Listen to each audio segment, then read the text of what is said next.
This is Paul. Yeah, I'm just sitting here, kind of a little late this morning. Yes, I woke up this morning at 6:30 and my alarm went off, and I thought, oh, I better get here. I mean, this is so important. What I'm doing is making a video. It's like nobody's really watching these, are they?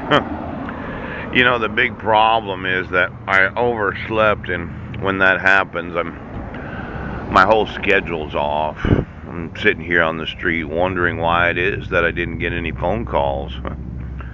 You didn't see the crime. You didn't understand how criminal it is to issue court orders where where the petitioner didn't sign it. Pooch, where you arrested me and then you wouldn't admit the evidence.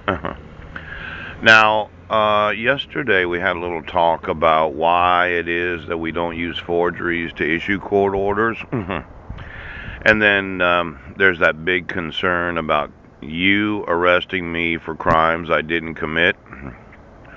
Do you not see the problem with doing what you're doing as law enforcement? Now, I have asked to know where are my sons, and you thought I was violating the protection order. You thought I was doing that?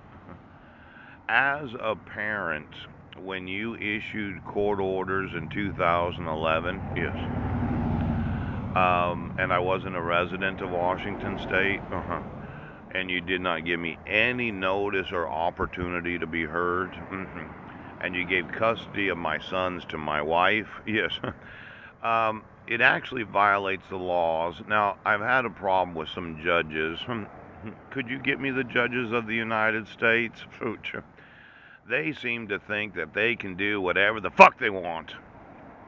And then if I have a problem, my remedy is to motion the court that violated my rights and the rights of my sons for over 7 years. Now, I'm concerned because I was reading the Federalist Papers last night. Those individuals that had written that letter to King George. Yes, and then they wrote the Constitution. Yes, there is what's known as the bad behaviors of judges, and I'm concerned that there's some judges out there that have been very bad. Now, let's say you're at home and you're a judge, and you've been a very bad judge, and you don't have a problem violating the civil rights of American citizens.